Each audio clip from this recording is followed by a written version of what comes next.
Selamat pagi adik-adik Komisi Anak GKI Karangsaru Semarang.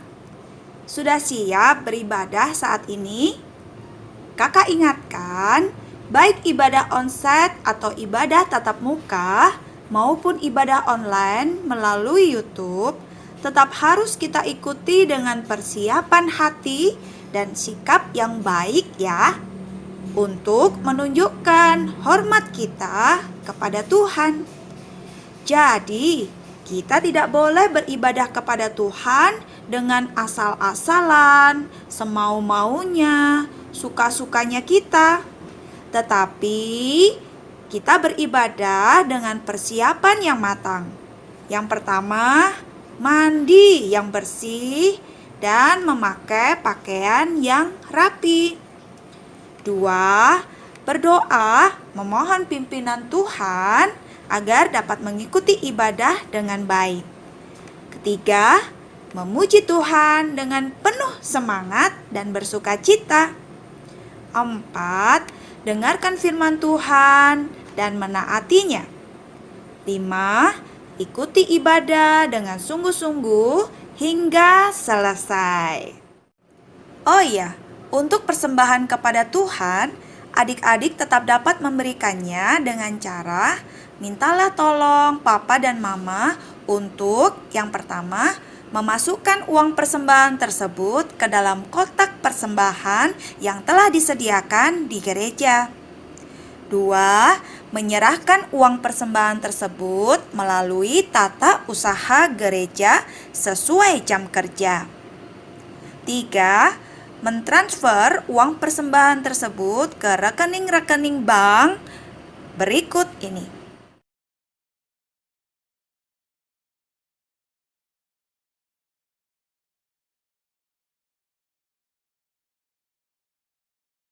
Selamat beribadah. Tuhan Yesus memberkati kita semua.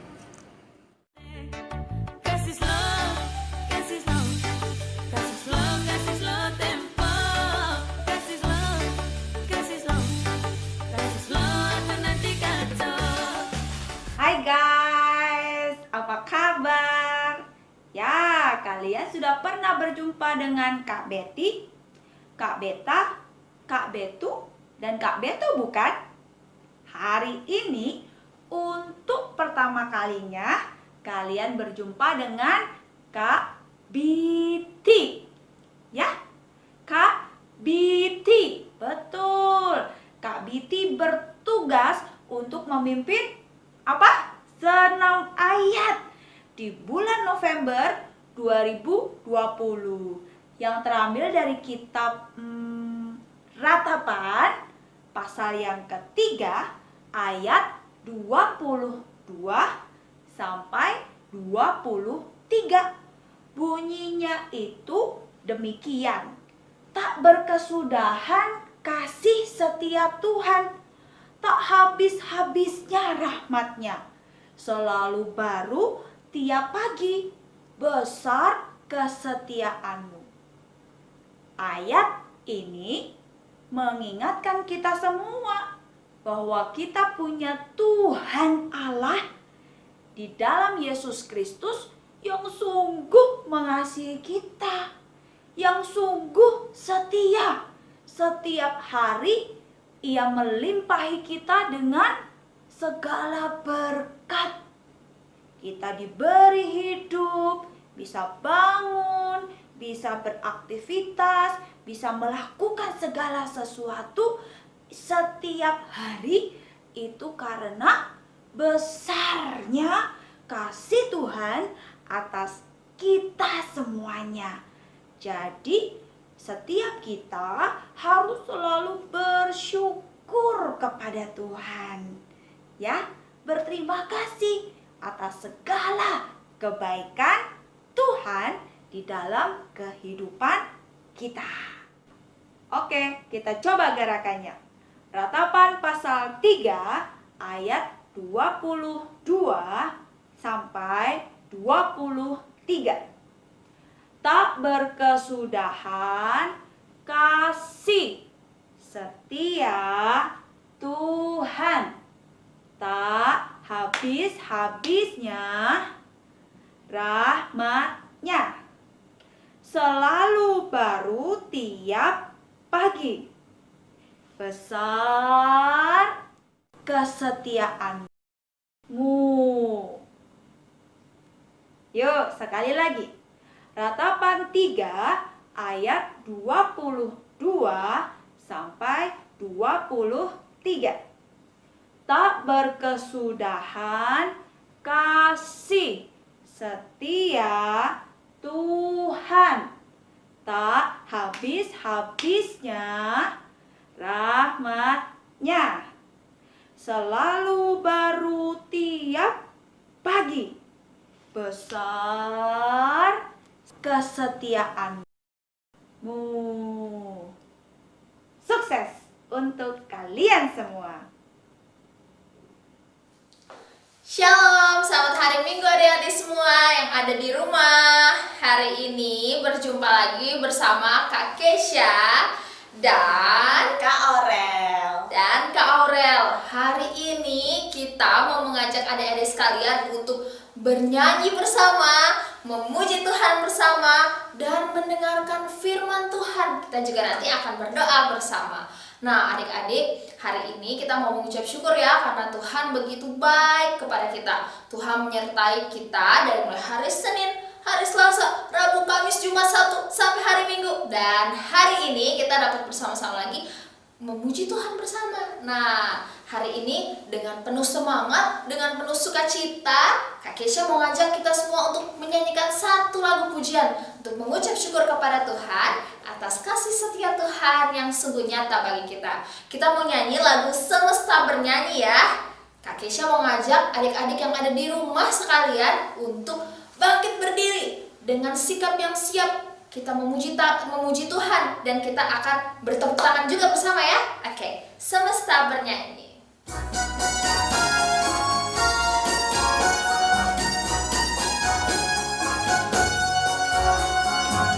Dengan firman-Nya yang ajaib, tercipta karyanya.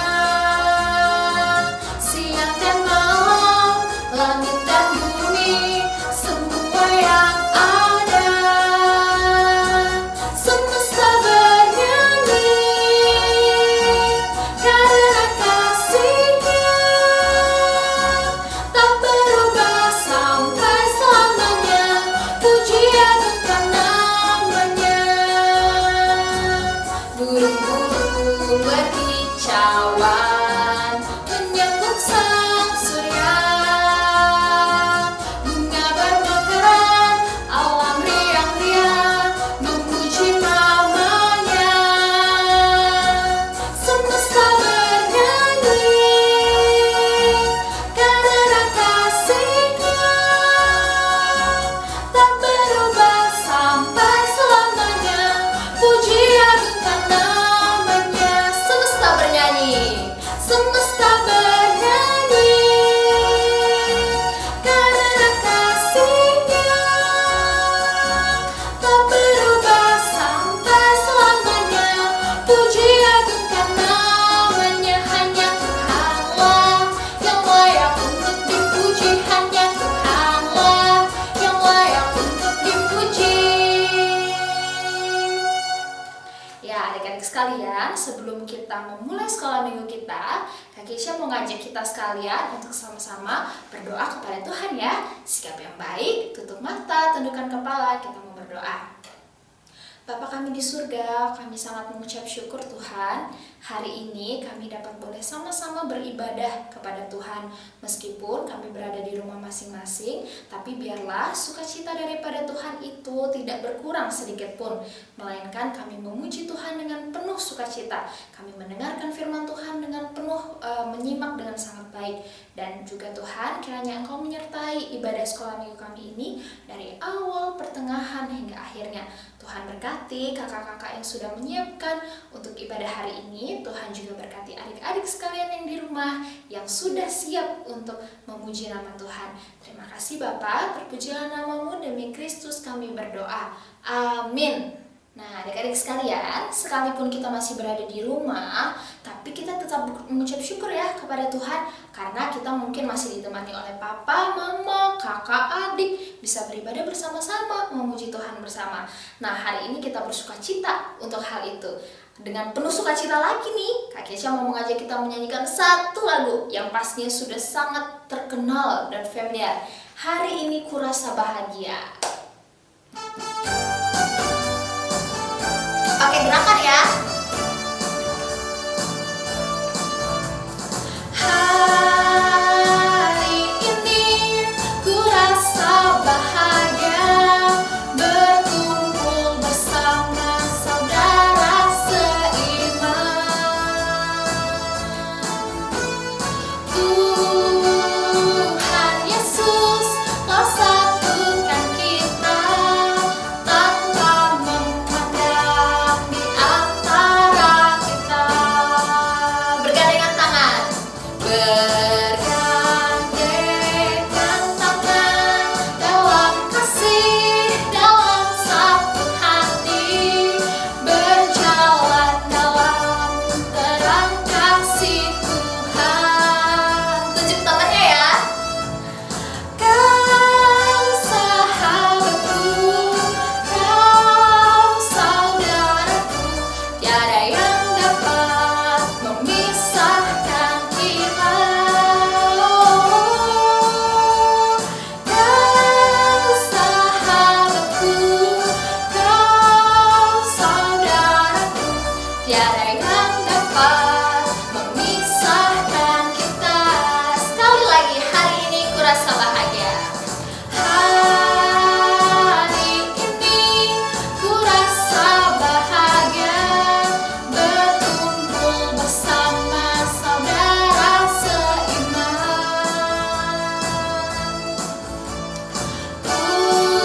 Tuhan Yesus telah satukan kita tanpa memandang di antara kita. Bergandengan tangan dalam kasih, dalam satu hati, berjalan dalam terang kasih Tuhan. Tunjuk tangannya. Kau sahabatku, kau saudaraku, tiada yang dapat memisahkan kita. Kau sahabatku, kau saudaraku, tiada yang dapat memisahkan kita. Nah, adik-adik sekalian, nanti nih kita akan mendengar serangkaian kisah masih tentang kisahnya Paulus. Penasaran kan? Nah, hari ini kita akan banyak belajar dari sosok Paulus, di mana ketika dia berjalan mengintari kota demi kota untuk memberitakan firman Tuhan, Paulus tidak sendirian, tapi Paulus ada bersama-sama dengan orang-orang, dengan sahabat-sahabat dekatnya yang siap sedia menolong, menemani, menghibur, mendukung dikala Paulus mengalami tantangan yang sangat berat.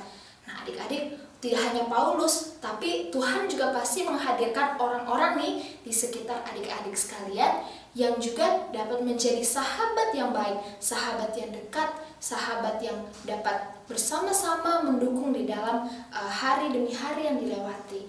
Nah, adik-adik, hari ini Kak Kesha juga mau mengajak kita untuk menyanyikan satu lagu, Satukanlah Hati Kami, untuk memuji dan menyembah Tuhan. Di tengah-tengah ada banyak teman-teman kita nih, nah kita mau minta kepada Tuhan memberikan kita kesatuan hati untuk sama-sama memuji Tuhan, mendukung juga pekerjaan Tuhan. Satukanlah hati kami.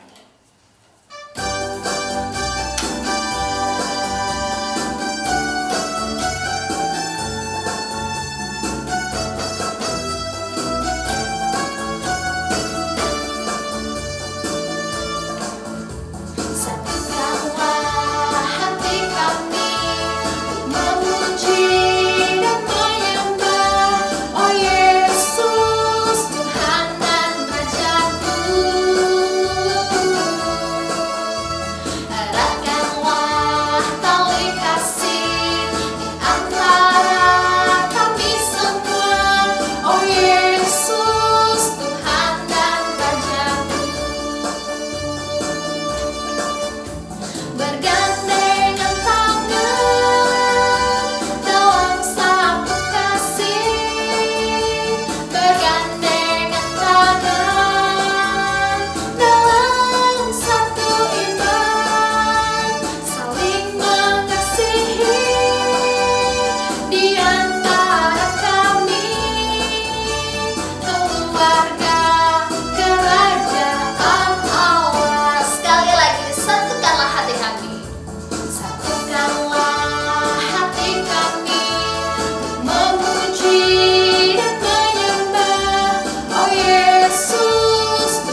Adik-adik, sekarang waktunya kita untuk mendengarkan firman Tuhan.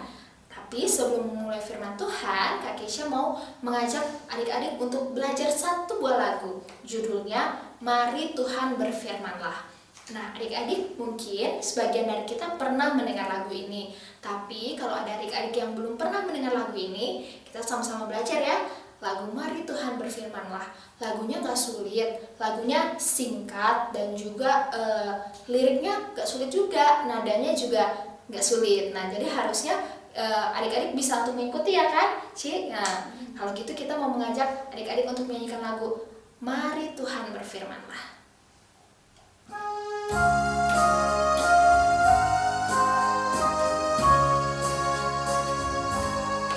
Mari Tuhan berfirmanlah,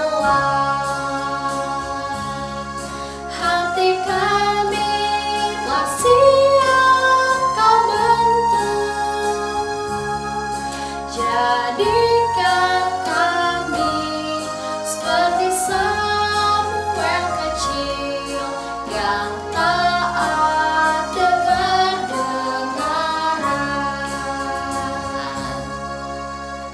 Oke adik-adik, kurang lebih seperti itu lagunya ya. Jadi nggak sulit ya. Nah, liriknya itu, Mari Tuhan berfirmanlah, hati kami telah siap kau bentuk, jadikan kami seperti Samuel kecil yang taat dan dengar-dengaran. Ya, liriknya seperti itu. Adik-adik, Kak Keisha mau mengajak kita untuk menyanyikan lagu ini sekali lagi ya.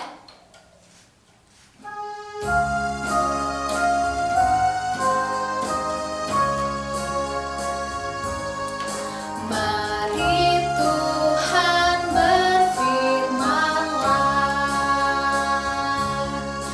hati kami telah siap kau bentuk, jadikan kami seperti Samuel kecil yang taat dengar-dengaran. Sekali lagi, mari Tuhan berfirmanlah.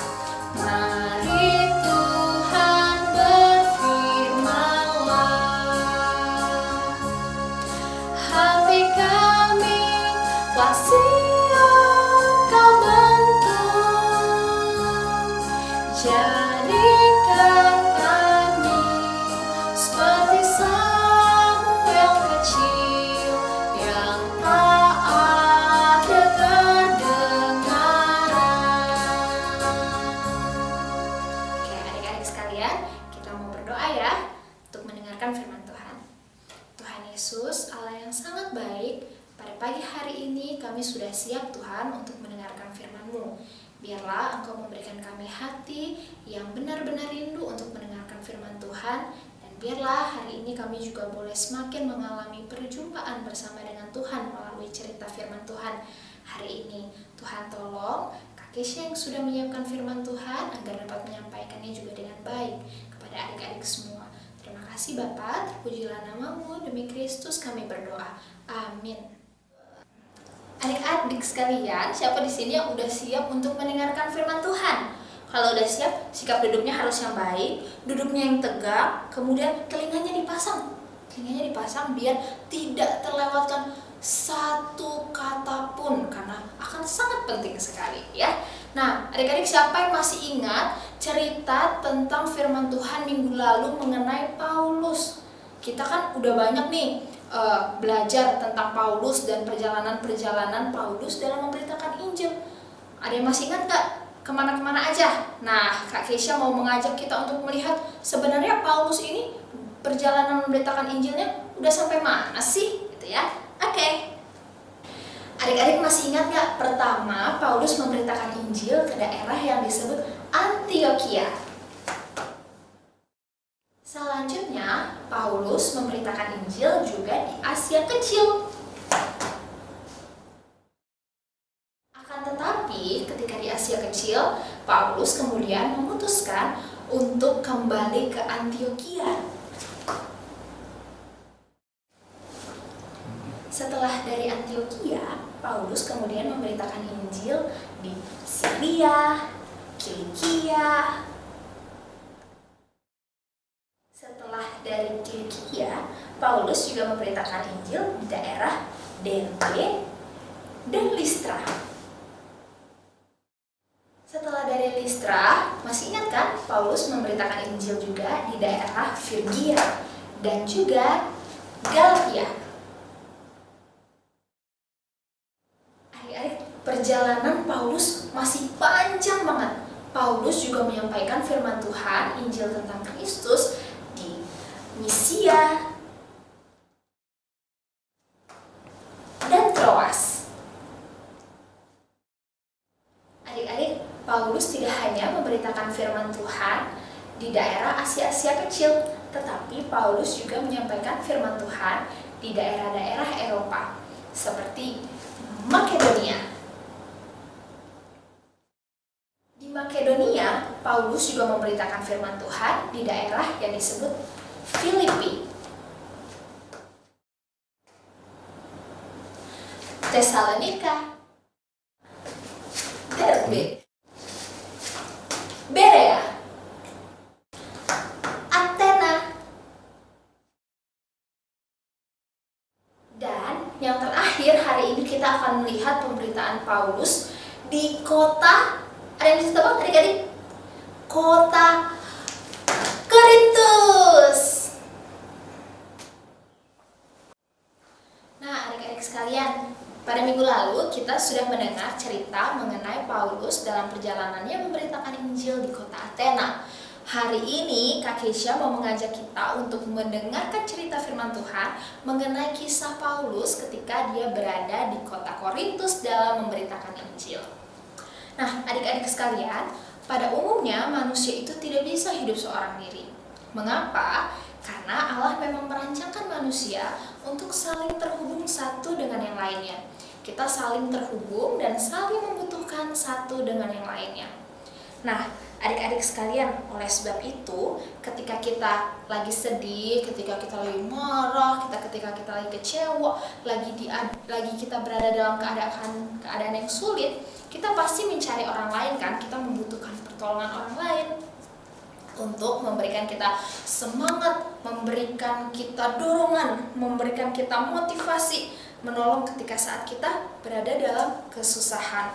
Nah, begitu juga dengan Paulus. Hari ini kita akan lihat bagaimana Paulus dia juga punya sahabat dekat nih, sama mungkin seperti adik-adik yang punya sahabat dekat yang selalu ada nemenin waktu lagi susah, lagi sedih, lagi keadaan yang sulit banget deh. Nah, Paulus juga seperti itu. Paulus punya sahabat dekat yang selalu menemani dia ketika dia sedang berada dalam tantangan yang sangat berat ketika memberitakan Injil. Nah, mau tahu siapa? Kalau gitu, simak baik-baik ya. Nah, adik-adik, setelah meninggalkan kota Athena, Paulus kemudian melanjutkan perjalanannya lagi di kota apa tadi? Kota apa yang tak barusan Kak Keisha bilang? Korintus. Di kota Korintus. Adik-adik, kota Korintus itu merupakan kota yang besar, kota yang sangat terkenal karena mereka memiliki pusat perdagangan yang sangat bagus, makmur, apalagi jaya. Nah, akan tetapi kota Korintus itu juga dikenal bukan hanya sebagai kota yang makmur, kota perdagangannya, tetapi juga dikenal dengan kota yang memiliki tingkat kejahatan yang sangat tinggi. Nah, adik-adik, di tengah-tengah kondisi kota seperti inilah Paulus kemudian memberitakan Injilnya. Adik-adik, Paulus ketika berada di kota Korintus, ia kurang lebih sekitar 18 bulan berada di kota Korintus untuk memberitakan Injil. Nah, sewaktu Paulus memberitakan Injil di kota Korintus, ada sahabat dekatnya nih yang dia bertemu di sana. Siapa itu? Adalah Aquila dan Priscilla. Mungkin adik-adik udah pernah mendengar kisah ini, bukan? Adik-adik sambil Kak Keisha cerita, mungkin bisa sambil simak Alkitabnya di Kisah Para Rasul 18 ya. Kisah Para Rasul 18 ayat 1 sampai dengan ayat 28. Adik-adik sekalian, Paulus berada di kota Korintus kurang lebih selama 18 bulan. Nah, selama 18 bulan tersebut, Paulus pergi untuk menumpang di rumah seorang Yahudi bernama Aquila dan Priscilla, istrinya. Nah, Aquila dan Priscilla ini bekerja sebagai tukang kemah. Nah, pada saat itu Paulus juga bekerja sebagai tukang kemah. Akhirnya Paulus pergi menumpang ke rumah Aquila dan Priscilla, kemudian bekerja bersama-sama dengan mereka sebagai tukang kemah. Nah, adik-adik, bagaimana sih strategi Paulus di dalam memberitakan Injil? Nah, yang pertama, Paulus itu biasanya memulai untuk memberitakan Injil di sinagog-sinagog orang Yahudi. Setiap hari Sabat, Paulus biasanya mencoba untuk berbicara mengenai Tuhan. Tuhan Yesus adalah juru selamat, Dia adalah Mesias yang mati, bangkit, dan juga naik ke surga. Paulus memberitakan itu setiap hari Sabat di sinagog-sinagog rumah orang Yahudi. Nah, akan tetapi teman-teman, adik-adik sekalian, Paulus tidak selalu mendapat respon yang baik. Justru sebaliknya, Paulus mendapatkan respon tentangan.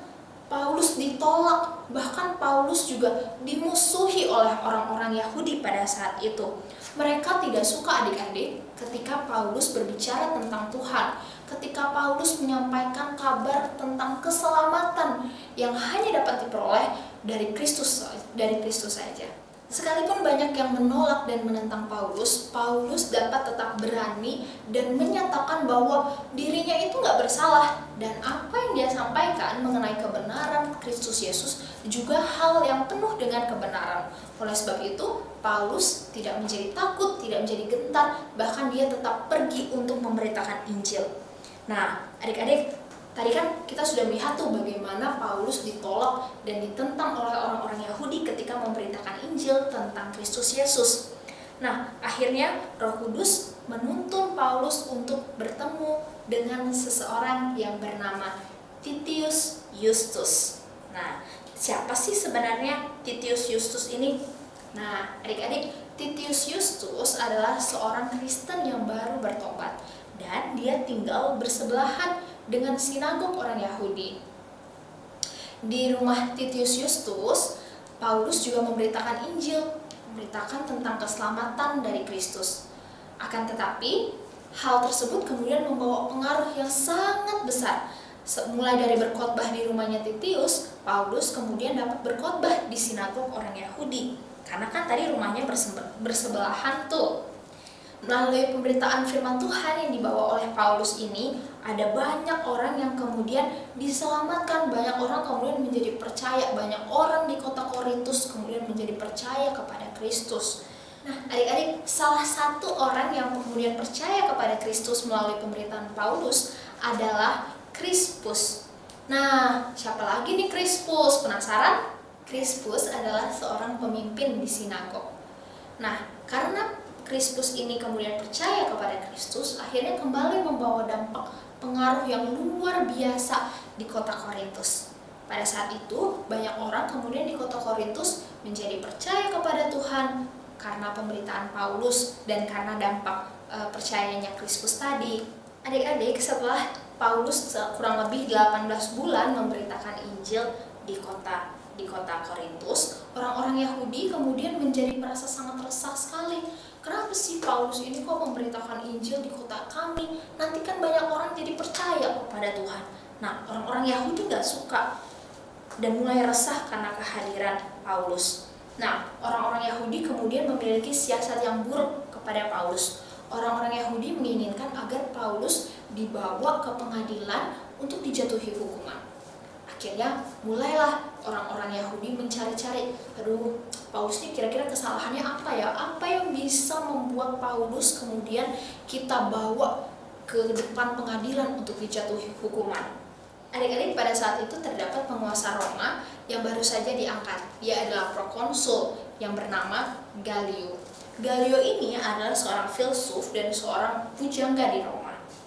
Nah, orang-orang Yahudi yang tadi memiliki niat jahat tuh kepada Paulus, kemudian membawa Paulus kepada Galio dengan tujuan supaya Galio akan menjatuhi hukuman kepada Paulus. Seberat-beratnya, pokoknya harusnya harapannya sih kayak gitu, Paulus diberi hukuman seberat-beratnya. Akan tetapi, teman-teman, Galio justru memberikan respon yang berbeda. Galio justru memberikan respon tidak seperti yang diharapkan oleh orang-orang Yahudi.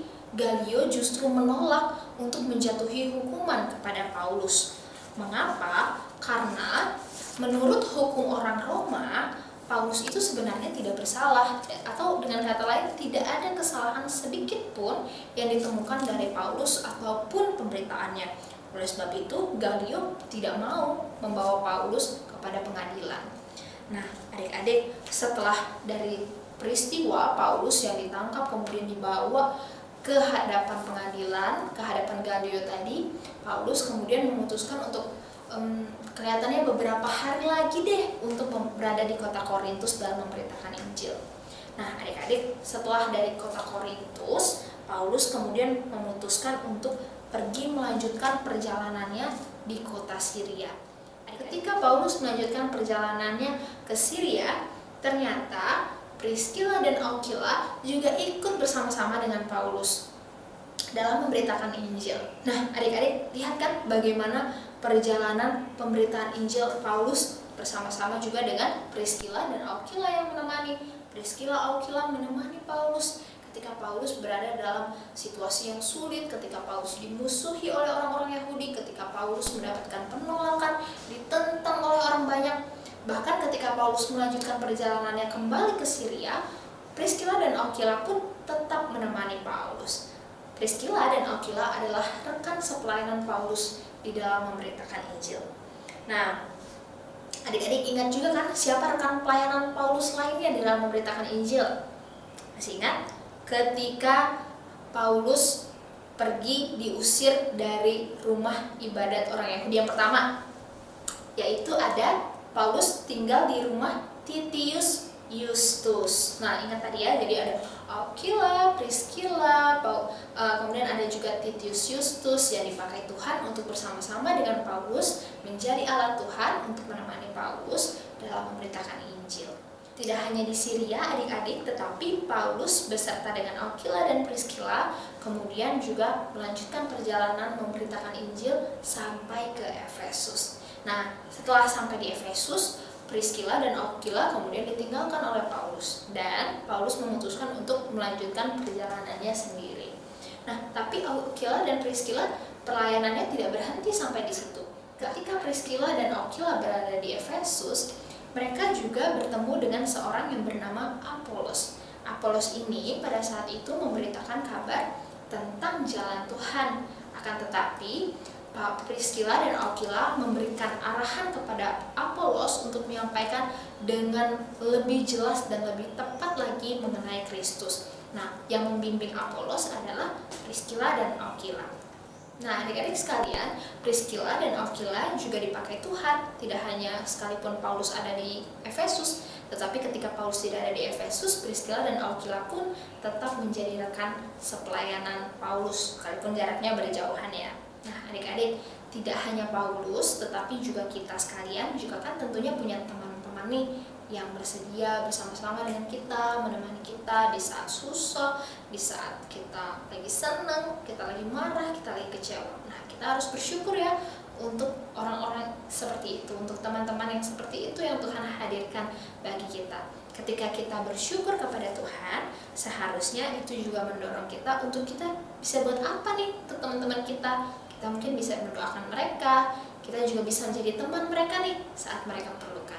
Nah, adik-adik, melalui firman Tuhan hari ini kita diingatkan bahwa kita itu tidak bisa berjalan seorang diri saja. Kita juga butuh teman-teman yang bersedia hadir bersama-sama dengan kita, menemani kita saat kita sedih, saat kita sedang senang mungkin. Nah, kita juga harus bersyukur ya kepada Tuhan oleh karena orang-orang yang Tuhan hadirkan di tengah-tengah kita. Tidak hanya Paulus yang memiliki teman-teman yang bersedia menemani dia, tapi kita juga. Oleh sebab itu, mari kita juga doakan teman-teman kita ya, supaya mereka juga bisa menjadi teman-teman yang baik, yang mengasihi Tuhan. Oke, mari kita berdoa. Tuhan Yesus, terima kasih firman Tuhan hari ini mengingatkan kami ketika Paulus berada di kota Korintus, dia memiliki rekan-rekan sepelayanan yang Tuhan hadirkan, menolong, memberkati, mendorong di dalam pekerjaan Kristus. Dan kami bersyukur juga Tuhan menghadirkan teman-teman di sekitar kami menjadi sahabat dekat yang menolong kami di dalam kami juga memberitakan kabar kesaksian tentang Kristus di dalam dunia ini. melalui sikap, melalui perbuatan, melalui tingkah laku kami.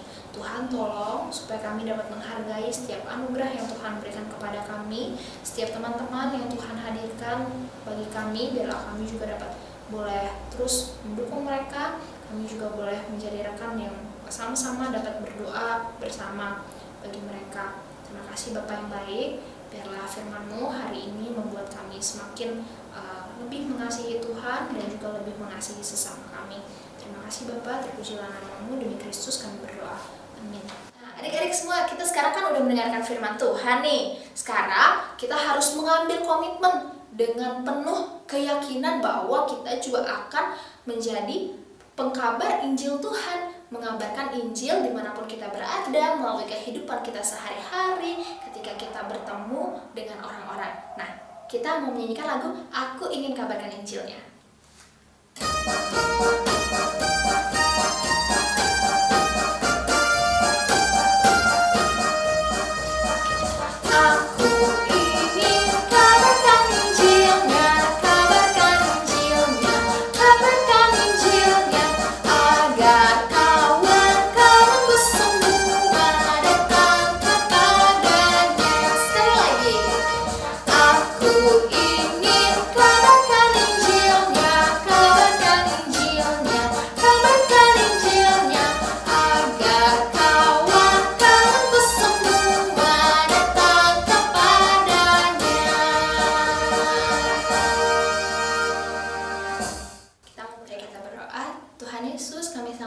Syukur untuk hari ini, kesempatan yang indah dan sangat berharga kepada setiap kami diberikan. Kami dapat sama-sama memuji Tuhan, memuliakan nama Tuhan, berdoa bersama meskipun dalam keadaan kami di rumah masing-masing. Tuhan, biarlah kami tetap menjadi anak-anak-Mu yang rindu mendengarkan firman Tuhan, semakin mengasihi Tuhan, memiliki hati yang mau terus belajar akan kebenaran firman Tuhan. Tuhan tolong juga supaya kami menjadi anak-anak yang taat mendengarkan firman-Mu dan juga taat kepada orang tua, terlebih taat kepada Tuhan. Bapa, biarlah besok minggu kami juga dapat beribadah lagi bersama dan memuji Tuhan bersama dengan rekan-rekan kami yang ada di rumah. Mungkin ada keluarga kami, ada papa, ada mama, ataupun ada koko dan cici kami. Terima kasih Tuhan. Bapa kami yang di surga, dikuduskanlah nama-Mu, datanglah kerajaan-Mu, jadilah kehendak-Mu di bumi seperti di surga. Berikanlah kami pada hari ini makanan kami yang secukupnya, dan ampunilah kami akan kesalahan kami, seperti kami juga mengampuni orang yang bersalah kepada kami. Dan janganlah membawa kami ke dalam pencobaan, tetapi lepaskanlah kami daripada yang jahat, karena Engkau-lah yang punya kerajaan dan kuasa dan kemuliaan sampai selama-lamanya. Amin. Bapa, terima kasih.